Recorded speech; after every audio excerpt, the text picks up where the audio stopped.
무안개 내지 무의식계, 식과 의식의 차이.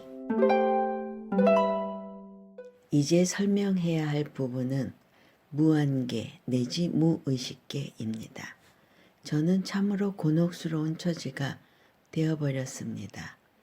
앞에서 열심히 도표까지 만들어가며 안, 이, 비, 설, 신의 육군과 색, 성, 향, 미, 촉, 법, 육경을 하나하나 설명했고 이 육군과 육경을 합해 12처라고 부르며 다시 이 12처를 관하는 마음챙김이 윗바사나 수행법이라고까지 나름대로는 애를 써서 말씀드렸습니다.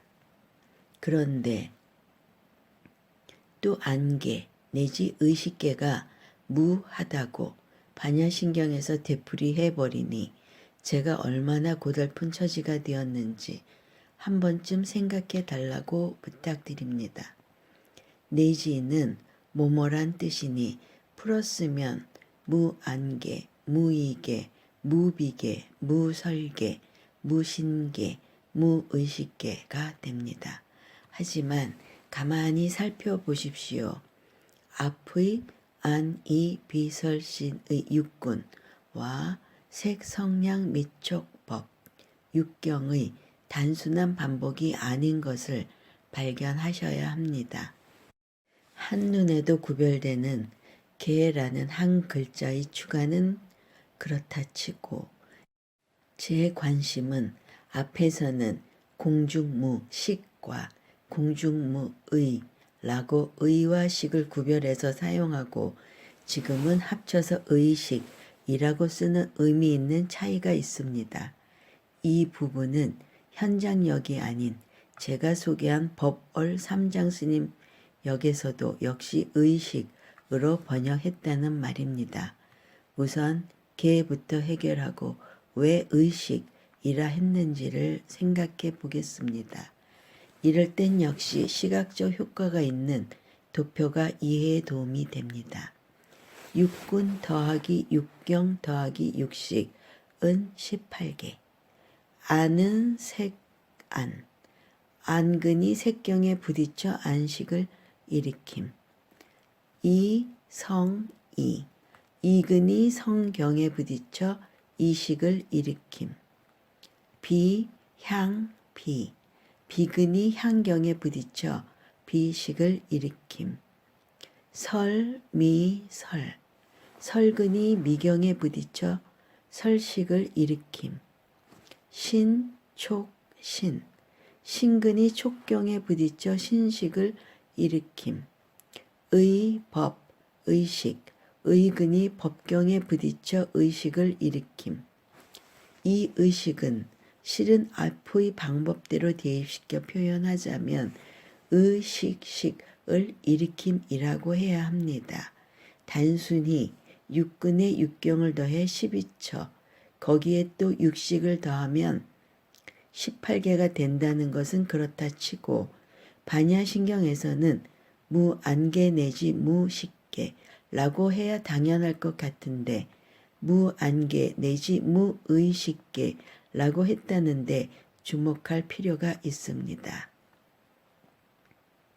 즉 반야신경에서 식과 의식을 혼용해 쓰고 있다는 것입니다.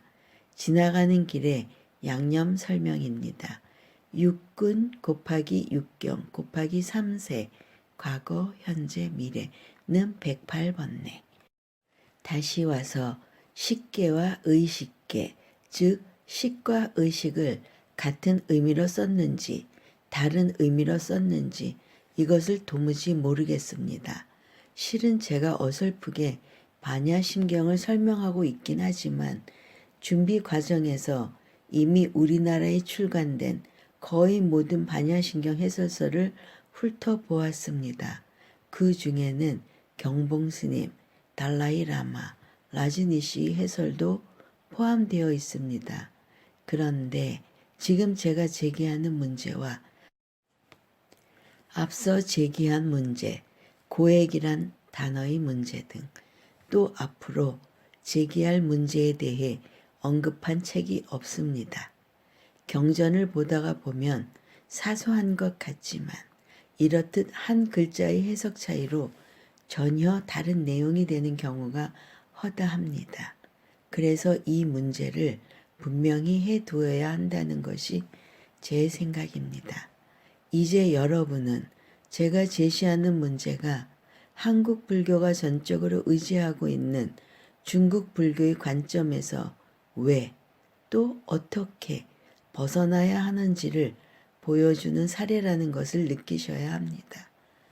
책의 서두에 중국의 해능은 무조건 신봉하면서 원효와 의상의 불교는 거들떠보지도 않는 한국 불교의 사상적 편식을 지적한 바 있습니다. 이번에는 유마경의 첫 품의 시작에 대한 한역의 차이를 직접 보십시오. 무비 스님의 우리말 번역을 먼저 소개하는데 구 마라집의 한문본을 한글로 옮긴 것입니다. 두 한문본을 비교할 때 뜻을 새기라는 것이 아니라 한자가 얼마나 다른지 확인하자는 게 제 의도입니다. 이렇게 법문하시는 것을 내가 들었다.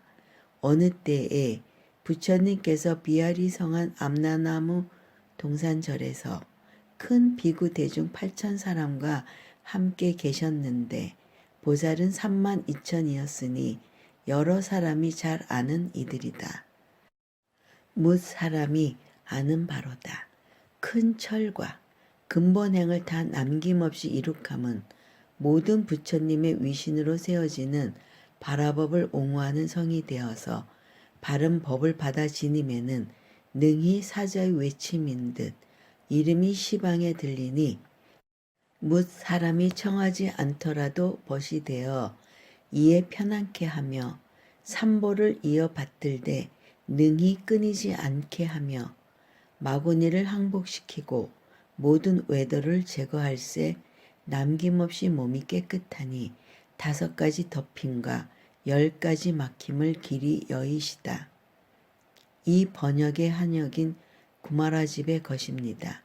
후진 406년의 역으로 알려짐.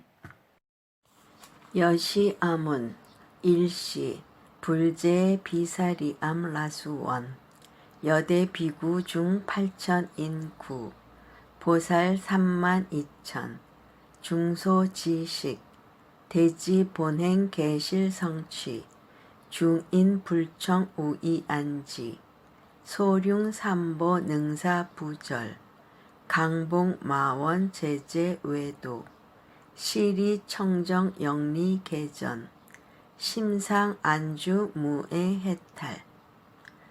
아래는 유마경의 같은 부분이지만 지겸의 것입니다. 오 나라 223년의 역으로 알려짐. 문여시 일시 불유 사유 야이 나시 수원 여대 비구 중구 비구 8천 보살 3만 2천 계신 통보살 일체 대성 능수 속하 불소 작자 개이 득착 위법 성장 호지정법 개이 강기 마행 구원 일체 소화 막불 신해 개도 사지 탈무가에. 구마라집은 현장과 함께 한국 불교가 의지하는 한역 불전의 상당 부분을 번역한 중국의 승려입니다. 그리고 그로 인해 삼종론이 탄생됩니다. 지겸은 구마라집보다 앞선 삼국시대의 번역가인데 삼국지에 등장하는 오나라 왕 손권이 지겸을 등용했다고 알려져 있습니다. 그리고 반야와 정토 사상의 유행을 주도한 분입니다. 두 분 사이에 약 200년에 이르는 시대적 차이를 감안하더라도 심하게 표현하면 전혀 다른 경을 보는 듯 하지 않습니까?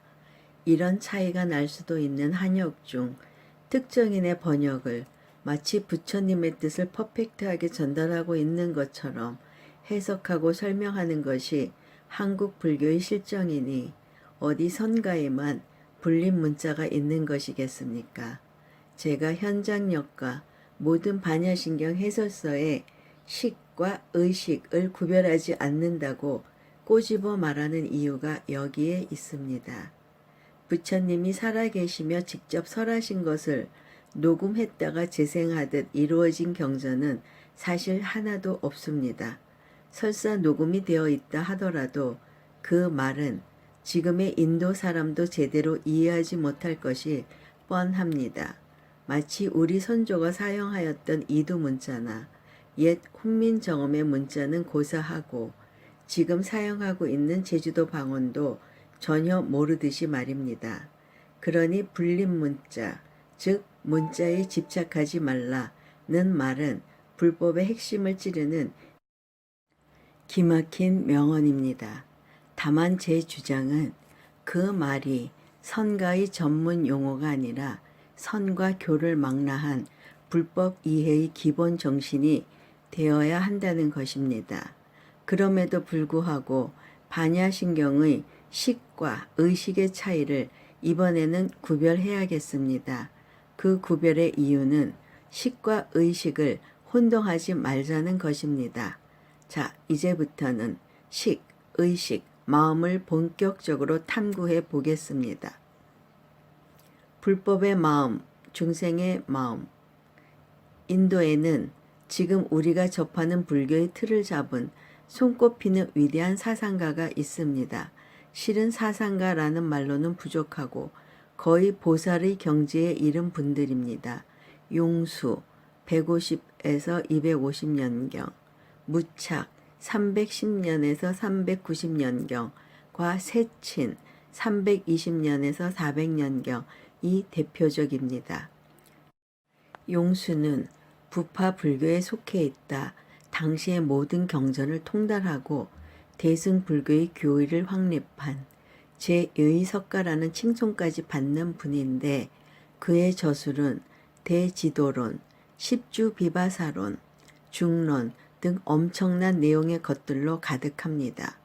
무착은 인도 대승불교의 유식서를 체계화시켰고 대승공관을 깨우치고 그의 대표적 저서 섭대승론은 후에 법상종이 생기게 되는 기반이 됩니다. 무착은 대승이 진정한 부처님의 교설이라고 10가지를 들어 조목조목 논증하였습니다. 세치는 무착의 동생으로 대승불교의 꽃을 피운 분이라 해도 과언이 아닙니다. 세친도 처음에는 부파 불교를 연구하다 후에 대승경전을 주도한 분으로 구사론, 백론, 유식삼식송 등 수많은 논서가 있습니다. 이 무착과 세친이라는 인류사에 더 없는 형제가 확립한 유식설이 지금 우리가 대하는 불교의 큰 축을 이룬다고 해도 과언이 아닙니다. 이 유식설은 모든 것은 식의 작용이다 라는 한마디로 귀결됩니다.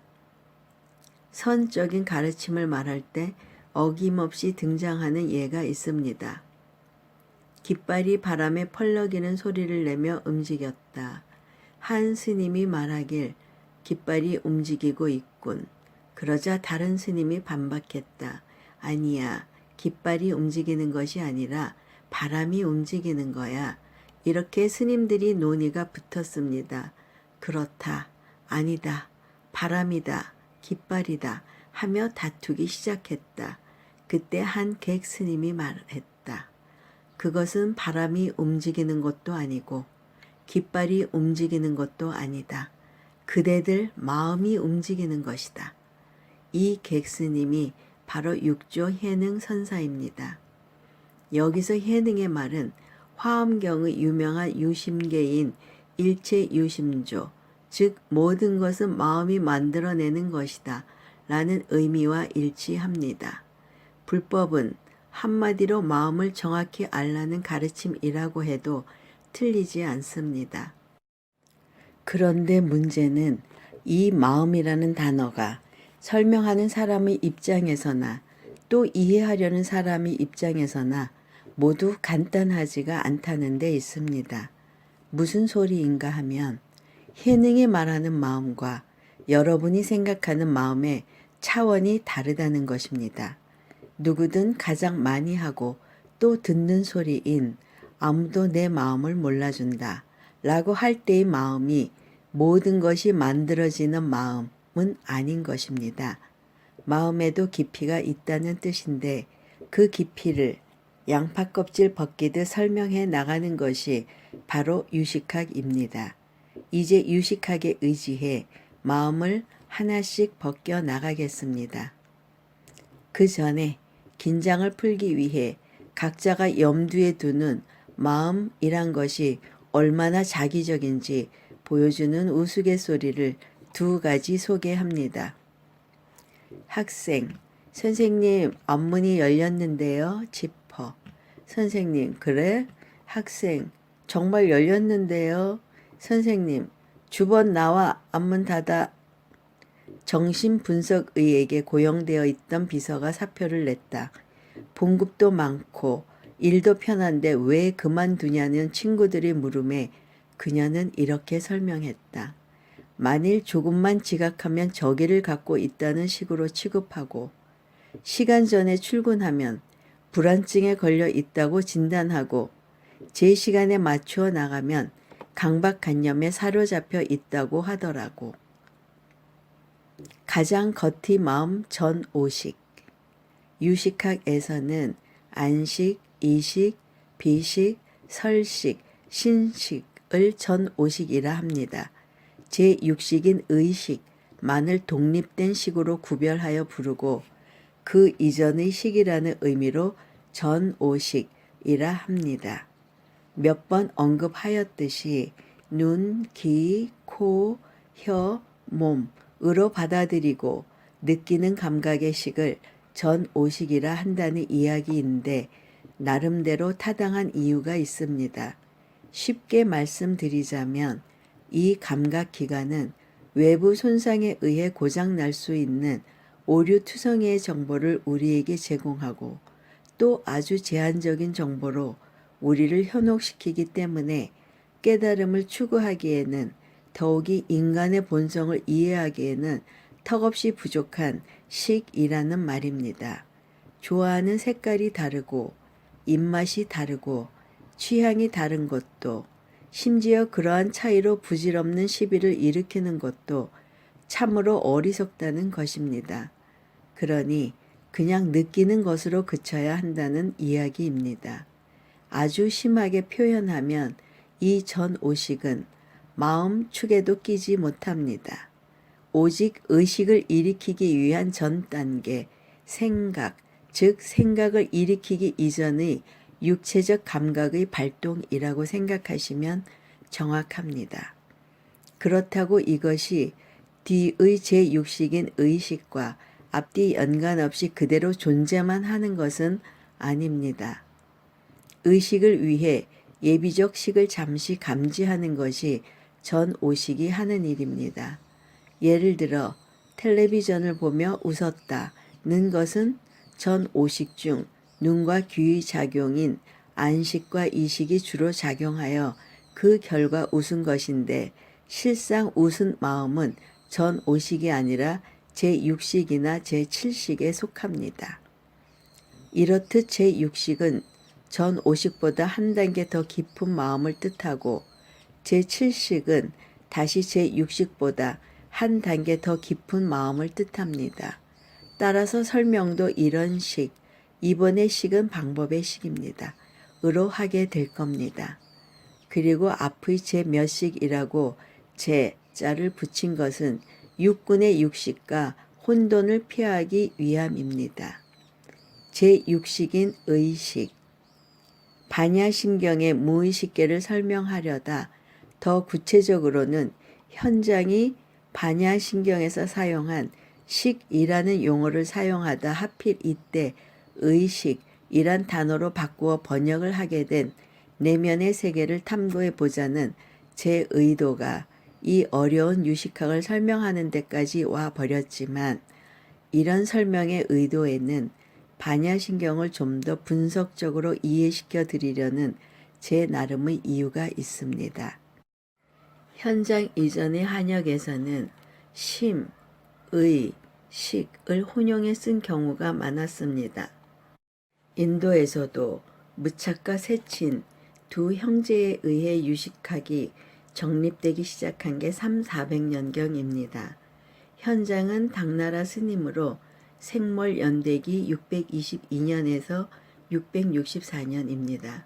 그러니 불과 200년 만에 현장이 중국 최초로 심, 의, 식을 구별하였고 또 반야신경 역시 제가 지루하게 끌고 있는 식, 의식을 구별지었다는 것은 당시로서는 실은 대단한 시도였음이 분명합니다.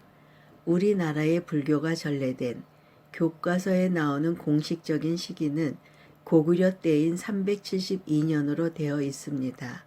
그러나 그 훨씬 이전에 중국이 아닌 다른 경로로 이미 불교가 전래되었다는 강력한 증거들이 있긴 합니다. 그 주장을 배제하더라도 한국 불교는 1700년의 긴 역사가 있습니다. 그럼에도 불구하고 초기에 한문으로 전래된 불교와 지금 우리가 대하는 불교의 한문의 언어적, 한글의 사용에 큰 제약을 받고 있습니다. 다시 말해 마땅한 우리말을 아직도 찾지 못하고 있는 게 사실입니다. 우리말 깨달음에 해당하는 한문만 해도 성불, 견성, 도노, 열반, 해탈, 시각, 본각, 구경각 등 셀 수가 없습니다.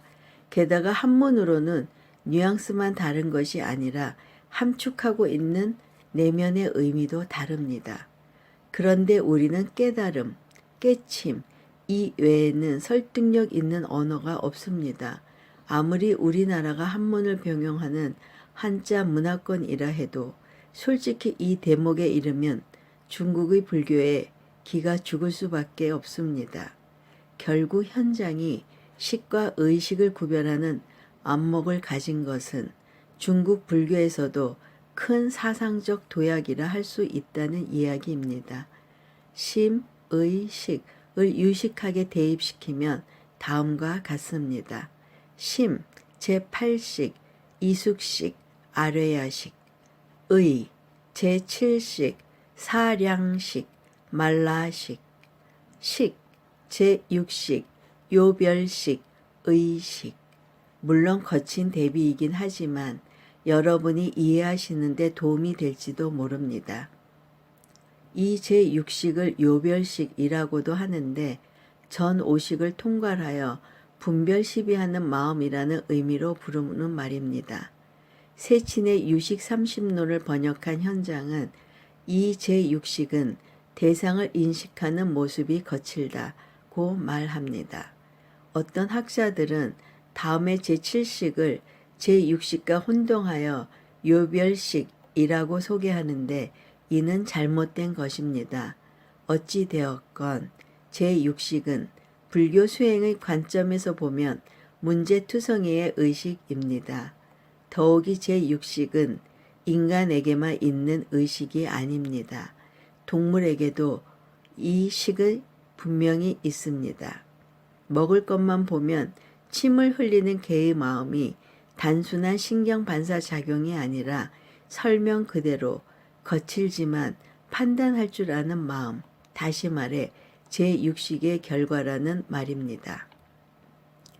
애완견이 주인의 마음을 읽고 눈치를 보는 것이나 제인 구달 여사가 침팬지와 대화할 수 있는 것도 그 동물에게 의식이 있다는 것을 증명하는 사례들입니다.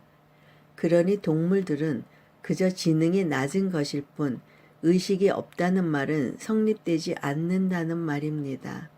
그런데 또 아주 흥미로운 사실이 있습니다.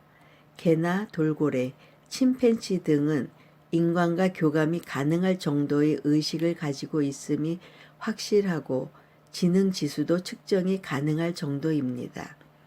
하지만 개미나 벌 등은 전혀 그렇지 못합니다.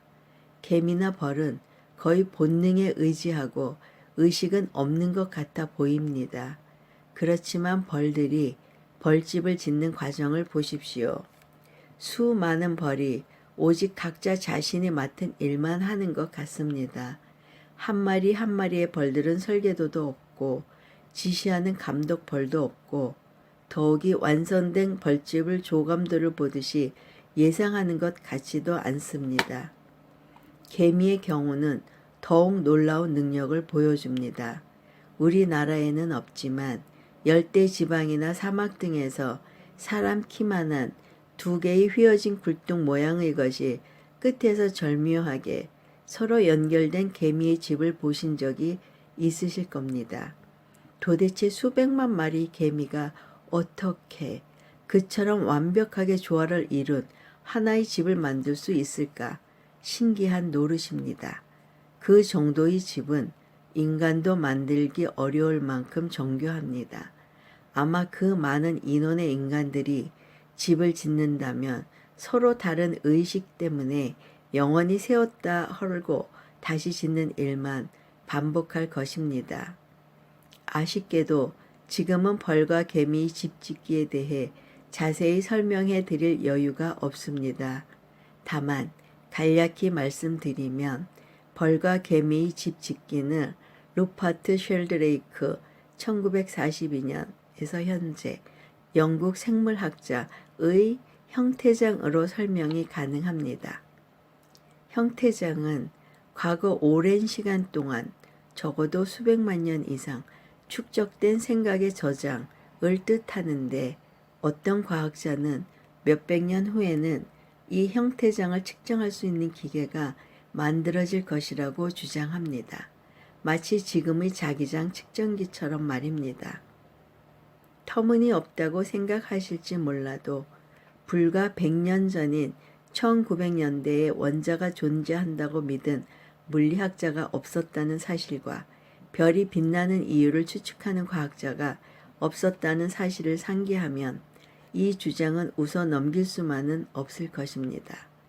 물론 불교적으로는 함께 지어온 업인 공업이라고 해버리면 한마디로 끝나지만 말입니다.